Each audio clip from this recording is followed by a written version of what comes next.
Hello and welcome to another podcast. Now, this podcast is looking at event photography, and by that I mean things like weddings, more family events rather than corporate, although I will touch on corporate events. So it's really aimed at you if you're doing this more in an amateur way, let's call it that, rather than a full-on professional photographer. So having said that, before I dive into it, just a reminder to ask you if you would kindly like and subscribe if that is possible where you're listening to this. Not very many people who listen to these podcasts subscribe to them. A few of them like them, or, well, dislike them as well if you like. But it's always good for me to get some feedback, and it also helps me with the algorithm. So I'm sure everybody says this to you, so I won't be different there. Okay, so getting into it, what's really prompted this is if you are asked to do something that might be a little outside of your comfort zone. And here I'm thinking about the kind of situation where somebody, a friend or a family member, sees that you've got a nice camera, so that automatically means that you can photograph their wedding for them or that kind of thing. So what are the kind of things to think about? So that's really what I want to focus on in this podcast. So broadly speaking, in terms of the skill set, so this is important, and this is going a little outside the photography. But what is really helpful is being able to engage with people who you are going to photograph, because you might ask them to not necessarily pose specifically, although you might do that, but just get people to basically behave themselves, look at the camera, that kind of thing. So having ways to just engage with people, and it will depend a little bit on the audience. It will depend a little bit on you and what you're comfortable with, because it is important to be yourself, to be genuine. Although if you practice a lot, you can be somebody else. So you can be, if you're kind of quite a quiet, sort of introverted person, you can practice just being a little bit extroverted and maybe having a bit of fun with people as you're posing them. So you could, if you want them to smile or just give you some sort of a pose, you can say things like, imagine there's a party in your mouth and everyone's invited, some sort of dumb stuff like that. But it might, if it's unusual, it gets a smile, it can get a more natural smile. And of course, that's the kind of thing you want. So some of this will be very similar to the kind of things you would do in portrait photography, which is, again, a critical part of portrait photography is being able to connect with the model, and or have whoever you're photographing, that is, they need to be relaxed with you and they need to trust you, because all of that will come across in the photographs. So interpersonal skills are one aspect of it, and it might be something you need to brush up on a little bit. The other thing is to be ready. So have good reflexes, be ready to catch those little moments that happen. Now, some of them you could probably predict, like bride and groom kissing, that kind of thing. That's always a favorite picture at a wedding. But think about the events you're at. There might be other things going on. So if children are involved, often they'll do things that are make really good photographs, but you've got to be ready to go at any time. So in that case, this is really bringing up the kind of skills that you would want if you were doing wildlife photography, for example, where you need that same discipline. You need to be able to get a well-exposed photograph, be able to freeze the action if that's what you intend to do, and be ready for the unexpected when it happens. And then the final thing in terms of your skill set is to be able to handle changing conditions. So that might be the weather, which, depending upon where you live, might be very changeable, or it might be very stable. That makes life easier. But you need to understand how to use the light, obviously. And as I'm going to assume that at least some of this event work will happen outside. And that requires you being able to make the most of the lighting you have, whether it's soft lighting, which is really ideal for most types of photography, or it could be quite harsh lighting, in which case you've got to be looking for places where you can get some sort of a shadow over people's faces, particularly. The difficulty in bright weather is people tend to squint anyway, even if they're not directly in the sun. You always get that level of squinting. So just be aware of that and look for perhaps little side locations where you're shooting that you can used to get a 1 or 2 portraits, something like that, in a shaded area so that basically their eyes are open and they're not squinting at the camera. So they're really the sort of broad skill sets. Now, I'm going to come back to these, but I want to talk about gear for a moment. So again, what kind of gear do you want to use? DSLR is your traditional photography gear, or SLR, going back further to film cameras. And obviously we have mirrorless. So really, if you've got a reasonable DSLR or a reasonable mirrorless camera, they should be fine. The only reason you would want something more upmarket, and this is going back to the professional area, is that if somebody has hired you to shoot their wedding, and I don't know what you're charging, but hopefully you're charging maybe $1,000, $2,000, whatever currency you're using. And the important thing to remember there is that if it's somebody who has paid you a lot of money to do this, they will expect you to turn up with a camera that's more expensive than the one they're using. So this is the main reason for turning up with something that's more of a flagship model, or at least a high performance camera. Again, if you're doing it for friends, if it's more of a social thing, if it's more of an amateur thing, then probably what you're using is fine. If you're happy with it, if you're getting good results from it, don't change it. And the reason for that is simply that you know what you're doing with it. You don't have to think too much about the settings that you're using to get a good exposure because you already know them. You're used to doing whatever your normal type of photography is. And people will be more interested in the results that you're achieving. I mean, sure, if you've got a nice camera, that's great, and it may well become a talking point. And the chances are there'll be somebody else there who has a nicer camera than you. You just don't know. But the important thing is the results in this situation. So don't get intimidated by people with really impressive cameras, because the chances are that at least half of them really don't know what they're doing. So if you do, you're well ahead of the game. In terms of lenses, I would recommend that you use a zoom lens. So something in the region of either a wide angle zoom, 24 to 70, something like that, or even a short telephoto, or 70 to 210, something like that. If you've got something that has a longer range, and my favorite for that kind of work is a 28 to 300, but it's quite an expensive lens. But it is brilliant because it allows me to shoot groups, but it also allows me to zoom in pretty much instantly on any kind of detail thing that's happening. So it might be children doing something or a kiss happening, and I can get in really quick. So that's really good. The problem with zoom lenses is that their low light performance it isn't as good as you would get with a prime lens. But obviously with a prime lens, you're limited to the magnification that you get with that particular focal length, whatever length you're using. So there is a trade-off, and it's likely to come down to the lenses that you have available. So I would keep it simple. Use something that you're familiar with. I prefer zooms, but you need to be aware of low light performance.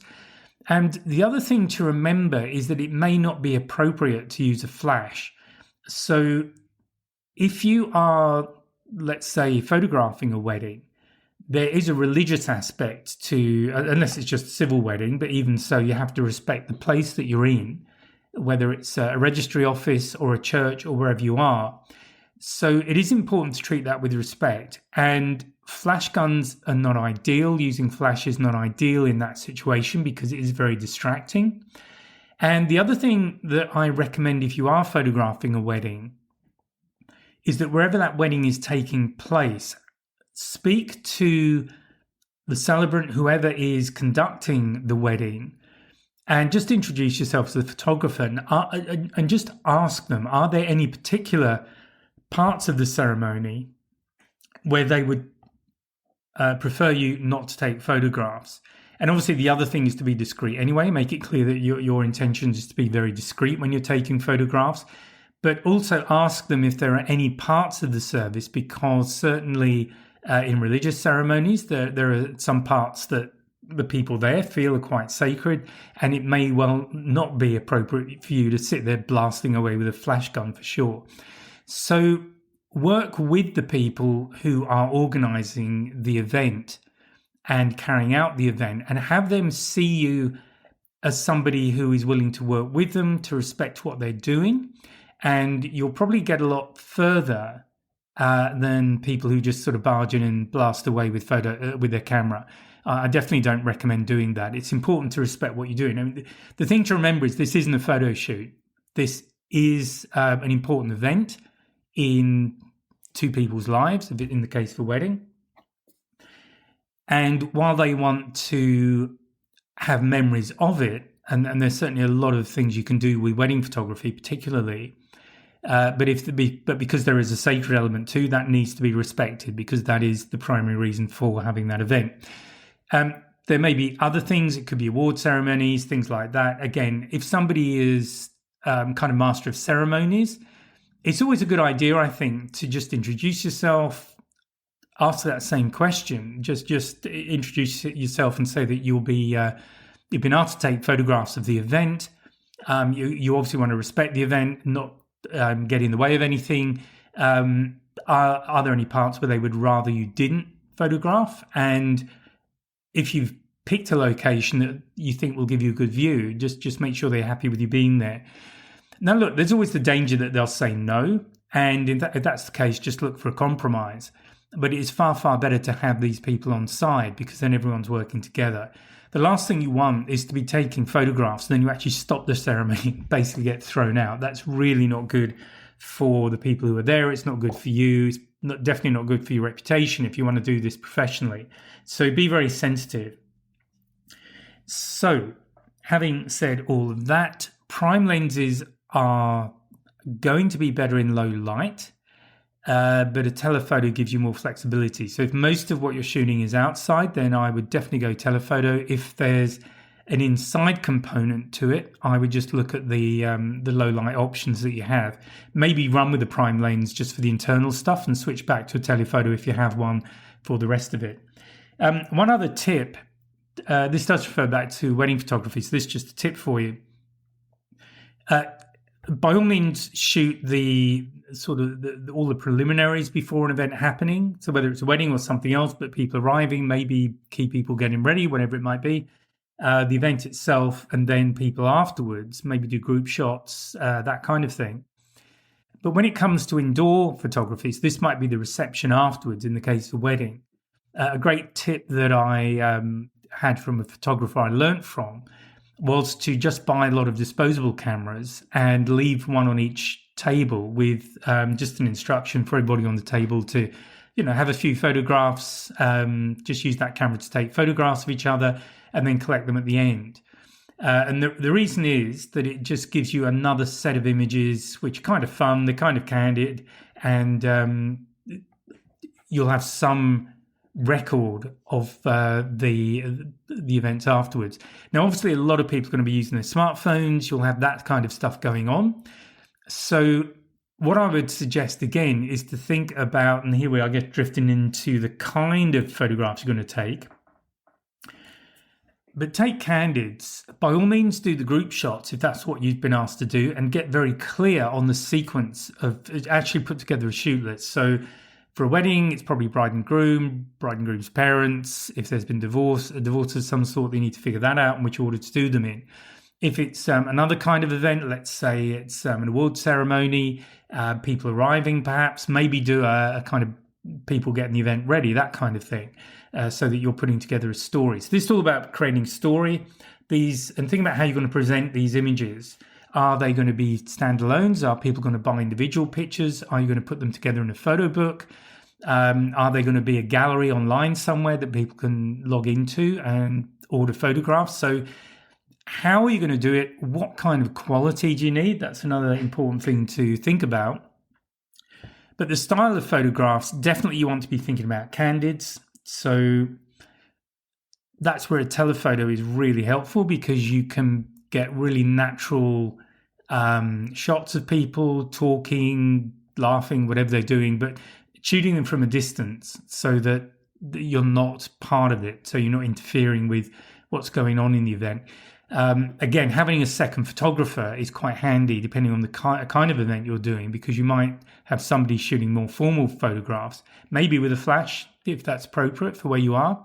But you could have somebody else wandering around just taking photographs. It is important that people understand that photographs are being taken, and making sure everybody's happy with that. That's something just to check with the organisers that people are happy and they know that that's what you're doing.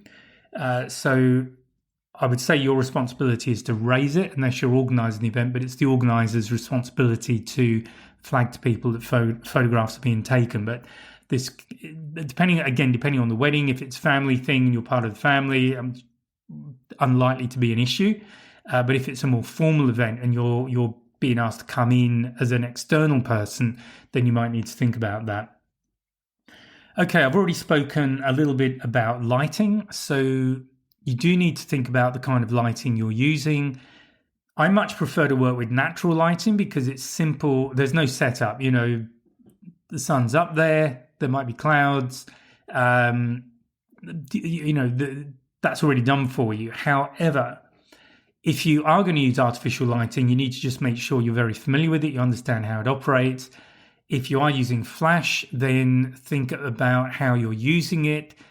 Are you going to shoot the flash directly at people? Are you going to use it as a fill-in, so possibly lower power, or using it in bright sunshine, but as a way of filling in the sort of shady areas? If the sun or whatever your main light source is behind the subjects, then it can be very useful to have a flash gun just to act as a fill-in flash. Think about that. You might have a reflector that you can use. That might be another way of doing it, particularly if you have someone with you who can just hold. It could be a proper reflector or just something you're using to act as a reflector. If it's more studio lighting, then that would need to be gear that you're familiar with and you know exactly what you're doing. So I'm not going to touch on that. You might even be able to put something together yourself. If you're a little bit creative, you might even be able to come up with some lighting maybe to help illuminate the event, but also to give you a bit of extra light on your subjects. So have a think about what you can do, what your options are. But as I say, the simplest thing is to use natural sunlight, possibly a fill-in flash. A lot of cameras these days have a pop-up flash that may or may not be good enough for what you want to do, but it's definitely something you've got. And those things tend not to be too intrusive. And a reflector can also make a big difference to how your subject is illuminated. In terms of things like telling the story, so framing, composition, you do want some wider shots just to try and get some feel for the atmosphere of the event. So you're likely to be shooting a range of wide angle and then more close-up shots. Again, depending on the kind of event, there might be a lot of wide angle with very little kind of zoomed in portrait-y type telephoto shots. Or you might have more of a mix. So if it's an award ceremony, for example, you might have wide angle for the group, but then you might want to do a telephoto shot for somebody with their award. If it's graduation, for example, something like that. So you need to think about the kind of photographs you're taking and what the appropriate kind of lens is for what you are wanting to do.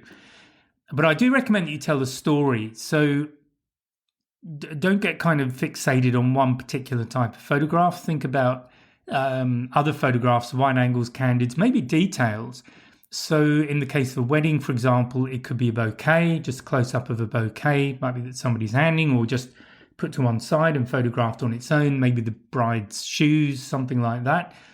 But think about detailed shots. And this again is where, as the event photographer, particularly if you're at an event where lots of other people are taking their own photographs, and probably with smartphones, but you might have others with DSLR mirrorless cameras, think about the more, not quite esoteric shots, but the more unique shots that they're probably not going to photograph.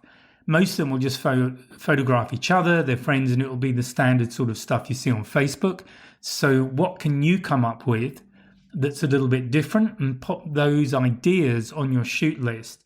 And again, if there's two of you, if you have an assistant helping you, then maybe they can be tasked with shooting a lot of these more detailed shots. So, it could be absolutely anything. It could be a ring. I've already mentioned a bouquet. It could be an item of clothing. It could be a gargoyle on a church, for example. Anything like that, anything that you see around. Think about these little details that other people won't be thinking about. And that they make really nice little additions, particularly if you're doing a photo book, something like that. Another thing to remember is to be really clear on the event dynamics. So this is particularly important if you are doing a photo book, something like that. What is the flow of the event? So again, I'm going to talk about the wedding. This isn't specifically about weddings, although it's sort of leaning that way a little bit. But what have you got going on? You have the bride getting ready. You have the groom getting ready. So depending on your relationship with the bride, you might be able to take some slightly more intimate shots. For example, if she's wearing, special underwear for the event, if you've got a good relationship, you could shoot that. That's definitely a picture that the groom will want. What else is going on? So you've got guests arriving. So again, for a wedding, these would be the kind of shots that bride and groom, particularly the bride, would be interested in because she's not there. So she can see all of these people arriving. So that's always a very good one, a good idea to shoot, particularly if you're selling the photographs to the bride and groom or members of the family afterwards. These can be really good photographs to have.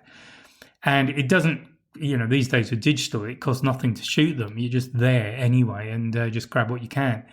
Then you've got the stages of the event itself. So the bride arriving, obviously, you've got the ceremony, usually if it's in a church.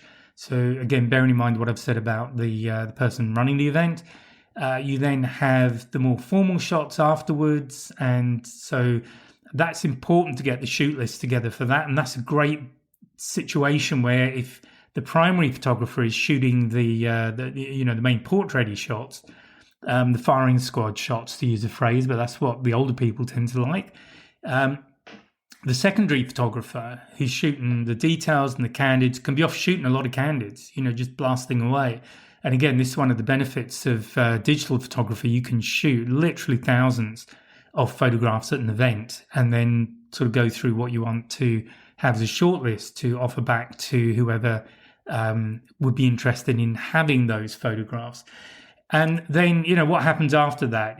People go off to a reception, maybe that might be somewhere else, or, what are the sequences? If it's an award ceremony, is there an address by some celebrity?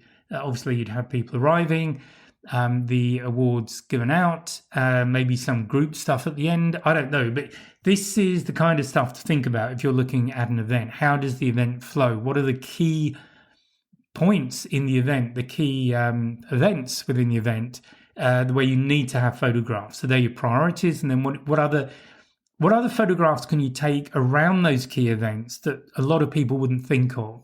So do have a think about these more sort of abstract pictures even that you can shoot.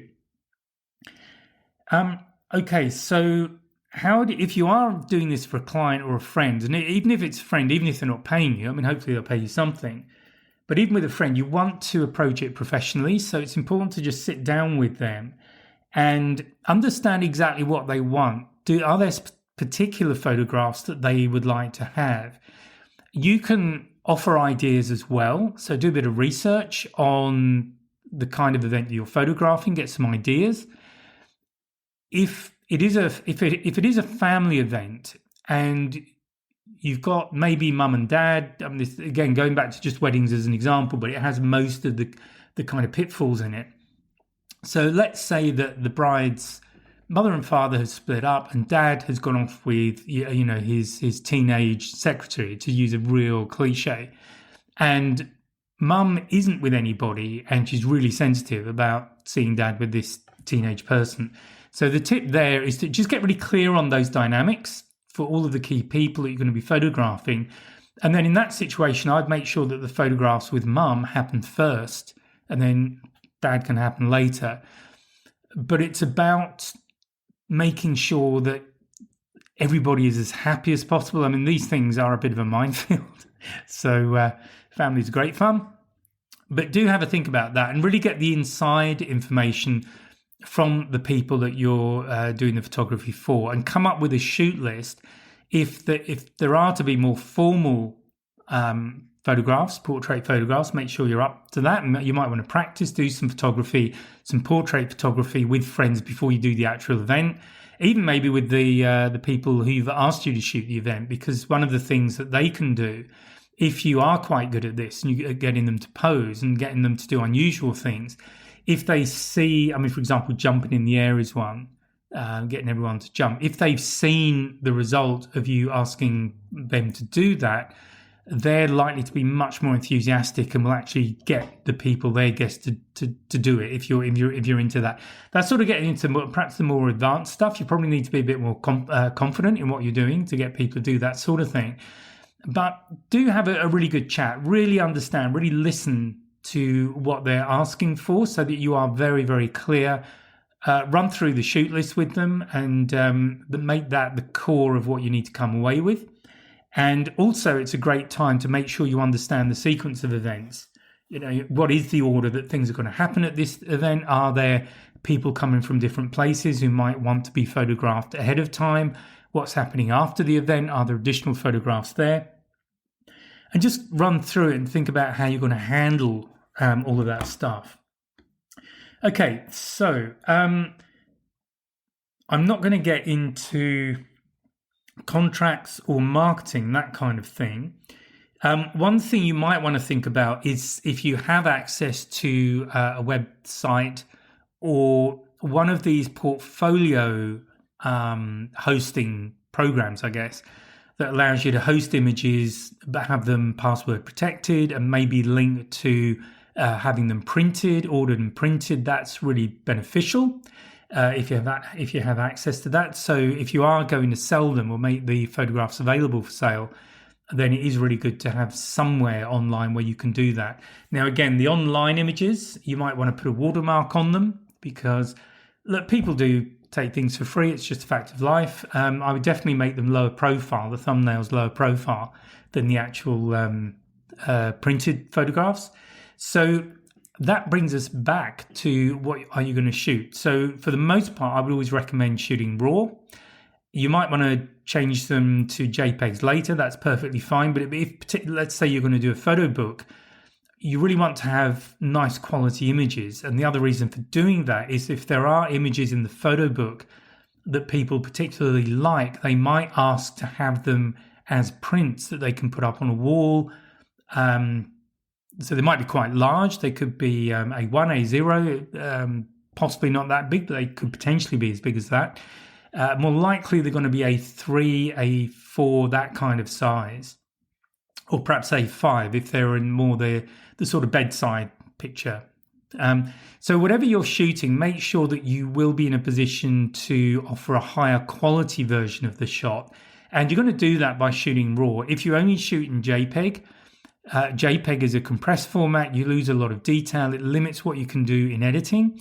It limits a lot of the color resolution. So JPEG is fine if it's the final result. But for shooting the original image, you definitely want to be shooting in RAW. That then leads us on to editing. So again, I'm going to assume that you're familiar with a package and you know how to do at least basic editing, because the chances are you'll need to. It may be correcting exposure on one or two. You might want to just crop them slightly so that the composition is slightly different, or you crop out something you don't want in there, whatever the reason is. But there are many reasons for cropping images. What is useful is to have access to something like Adobe Bridge or Adobe Lightroom, where you can, it's like having a light box of the images first of all, so you can start working through and pulling out a short list of images that you want to offer. Again, depending on how many you've shot and the kind of event it is, there might be a lot of them, there might not be so many. If you're going to do a photo book, it's also nice to have a kind of larger selection for the photo book and then have a smaller selection for prints, that kind of thing. I'm not going to talk about workflow. That's really up to you. deliverables, really I've been talking about that, and that comes back to how you want to use them. So the kind of files you probably want to end up with are you obviously have the original raw files. You'll have edited versions of the file, which I tend to keep as TIFFs because that way I can edit them. I've got a high resolution version of the original, of the edited original. And from the TIFF, I can then produce quite high res JPEGs. I can do low res JPEGs. I can produce whatever I need to produce, whether it's for printing a photograph that will be put on the wall later, for using in a photo book, if that's one of the outcomes, to do low resolution images that could be used on Facebook or Instagram, might be on a carousel somewhere, and also producing images that could go on an online gallery. So really thumbnails of images if people want to order them or however you plan to use them. So do have a think about what the deliverables will be from the event that you're shooting. Okay, so just to, I guess, some final thoughts on this stuff, because hopefully there's useful information in this. Hopefully I haven't completely baffled you. But the kind of issues that are quite common would be dealing with variations in light. That might be down to weather. It might be crowded venues. It might be low light. So you might want to work with a higher ISO, but obviously that creates its own problems. So you're going to have to decide what the trade-offs are that you're willing to work with. You may have to deal with people, which generally is part of it. So first of all, always stay professional. Even if you're doing it as a favor, just stay cool. Even if you're under a bit of pressure, just stay cool. And I think the key thing is to listen to people, hear what they're saying, and then just do what you can to accommodate them. It may not be possible, but one of the biggest things about conflict resolution is just people feeling heard. If people don't feel heard, then you're going to have problems. Things can spiral. If they feel that you're listening and you explain maybe what you can do, give them some options, that's a good way to handle it. Effective communication is also important, both with understanding what the people who've asked you to do the shoot are looking for, and then getting people to get into groups or to turn a certain way, just to look at the camera, to smile, whatever it might be, or look at one another. That's a good one. Or look to the left, look to the right, however you want to pose them. But just be clear in your shoot list to make sure you're confident that you know how you want to handle each one. And as I've said, it might be good to just get some friends to help you out, just for a bit of fun. Just run through your shoot list with them and practice telling them how to pose. You might need to show them. But in doing that, you'll get a feeling for how well you're communicating in terms of how well people are understanding and doing what you're asking them to do. Okay, so I guess final thing is just to look at, I guess, a summary of 3 types of events. So obviously there are more. But the first one, the one I've been talking about the most, is wedding photography. So what are you looking at there? You've got to be working with perhaps tight schedules, so where you've got to be and what you've got to be shooting. So you really need to be on top of what the expected timing is. You may well have high client expectations. So again, practice a little bit, make sure you're confident with how to manage people and you're confident with your gear and what you're shooting. And obviously, make sure your batteries are fully charged, your storage cards are empty when you start, and you've got maybe spares if you might need them. You've got obviously the ceremony, I've spoken about that. There's the reception, there's people arriving. And there are likely to be some intimate moments. Obviously with the bride and groom, if it's a wedding, it is a wedding because I'm talking about those, but it might be with other people around. You might notice just intimate moments. And this is where having somebody shooting candids, somebody with a telephoto lens can be really helpful. In terms of corporate type photography, so it could be photographing a speaker, it could be presentations, there might be aspects of branding, there might be networking to it. So there might be informal networking at one stage or another. So again, it might be appropriate just to wander around and say hello and ask to take people's photographs, just 2 3s together, that kind of thing. Most people are okay with that. I think at events, you're bound to find a few that aren't, but that's just what it is. And then if it's something, let's say a concert or some sort of performance, this is where you are really going to have to get on top of shooting in a dynamic environment. Things are likely to be changing pretty quickly, and there's also a good chance you'll be in low light. So if you are at an indoor event, for sure, you're going to be working in low light. So you really need to be on top of your game when it comes to handling that situation. You're probably going to have a lot of movement. You're probably going to have some unpredictable lighting. So it's really important that you get as much practice in as you can, and get as confident as possible. Really get to know your gear and know what you're doing. So you're going to be wanting to look at particularly how you're focusing, things like that, because low light focus might be tricky as well if you're trying to use autofocus. So get on top of all of that stuff. That is as much as I really want to cover in this podcast. So there's quite a lot there, and I really don't want to go on any further because I probably will overload you a bit. So what are the key things to think about in terms of the camera? Look, you might be able to do it all on a smartphone. Smartphones are pretty good, and there's absolutely no reason why you can't, but just make sure the expectations are there for the results that you know you can get with your smartphone. So it's really important you understand what results you can get from whatever gear you're using. If you're using DSLR and mirrorless, think about primes because you get better low light performance, but really a zoom of some sort is likely to be beneficial, particularly outside. Then you want some sort of a telephoto. If you can go for a super zoom, the super zoom is simply one that does more than 10 times magnification from the widest angle to the longest telephoto focal length. But make sure the lens performance is good, because with any telephoto you're going to lose. It's going to be slower than shooting with a prime. You might want to think about accessories. I didn't really cover those, but only in as much as, is it appropriate to have a flash? It might be, might not. You might want a fill-in flash.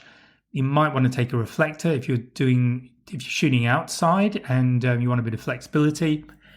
So you can get these small portable ones these circular reflectors that kind of twist up. So they're actually quite small and they're very easy to carry around, or you might be able to find a door, something like that. There are often things around that you might be able to use.